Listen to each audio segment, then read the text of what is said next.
நிறைவாழ்வு AG சபை வழங்கும் morning மன்னாவிற்கு உங்களை அன்போடு வரவேற்கிறோம். கர்த்தருடைய பரிசுத்த நாமம் மகிமைப்படுவதாக.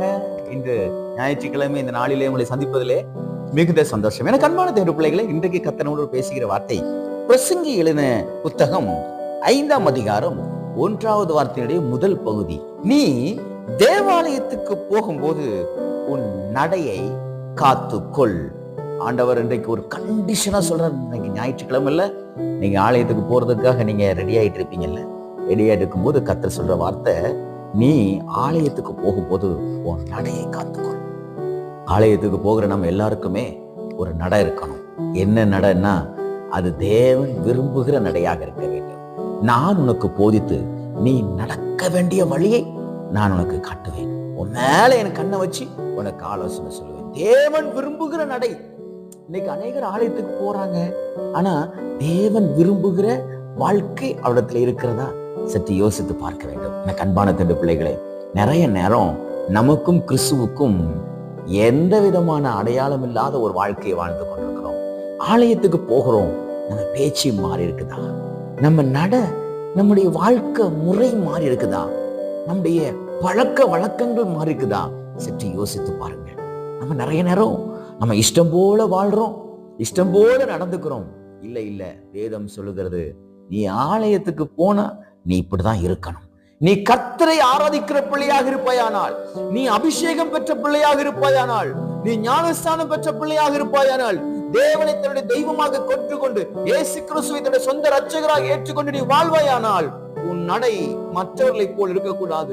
உன் பழக்க வழக்கங்கள் மற்றவர்களை போல் இருக்கக்கூடாது. நீ மற்றவர்களை போல ஆடம்பரமான ஒரு வாழ்க்கையோ, பெரிய அகங்காரம் பிடித்த வாழ்க்கையோ நீ வாழக்கூடாது என்று வேதத்திலே கர்த்தர் சொல்லியிருக்கிறார்.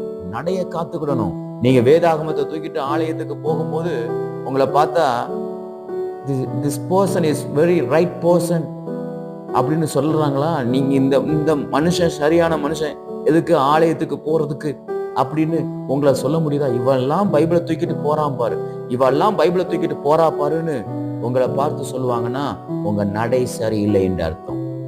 உங்க பழக்க வழக்கங்கள் சரியில்லை என்று அர்த்தம்.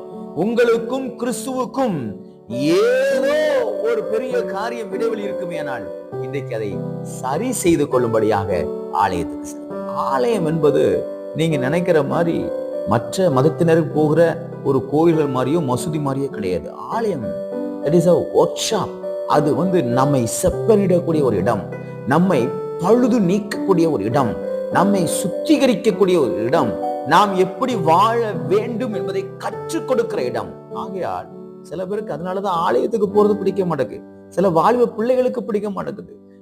சில வாலிப தம்பிமார்களுக்கு ஆலயத்துக்கு போறதுக்கு பிடிக்க மாட்டேங்குது. ஏன்னா, அதை செய்யாத, இதை செய்யாத, லவ் பண்ணாத, சைட் அடிக்காத, பாவம் செய்யாத, தப்பு பண்ணாத, பொய் சொல்லாத, திருடாத, களவு செய்யாத, மற்ற காரியங்கள் எல்லாம் அம்மா அப்பாவுக்கு கீழ்ப்படியணும், அம்மா அப்பாவை மதி, பெரியவங்களுக்கு மரியாதை கொடு, ஸ்கூல் டீச்சரை மதி, ப்ரொஃபஸரை மதின்னு நம்ம ஆலயத்துல கற்றுக் கொடுக்கும். அது அவனால கண்ட்ரோல் பண்ண முடியல. நீ ஹேர் ஸ்டைல் இப்படி வைக்க கூடாது, இது நமக்கு அழகு கிடையாதுன்னு பல காரியங்களை சொல்லி கொடுக்கும் போது, அது அவனால எப்படி நான் அந்த உலகத்தை நான் எதிர்த்துட்டு வாழ்றது? நீ உலகத்தை எதிர்த்துட்டு வாழ வேண்டாம். உலகம் உனக்குரிய உனக்குள்ள வந்துடக்கூடாது. நிறைய பேர் சொல்லுவாங்க, பார்த்திருக்கீங்களா?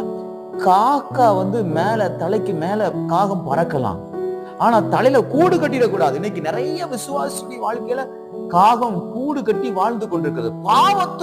பாவம் நிறைந்த உலகத்துக்குள்ள நம்ம இருக்கலாம், ஆனா பாவம் நம்மை ஆட்கொள்ளக்கூடாது. பரிசுத்தமாய் வாழ வேண்டும். அதுக்காக பரலோகத்துக்கு தான் போக முடியும். என் நண்பர்கள்லாம் அப்படி கிடையாது. அவங்க நண்பர்களுக்கு மத்தியில நீங்க இருந்தாலும் உங்க நடையை நீங்க காத்துக்கணும். உங்களுக்கும் கிறிஸ்துவுக்கும் சம்பந்தம் இருக்கிறது என்பதை நீங்கள் மறந்து விடக்கூடாது.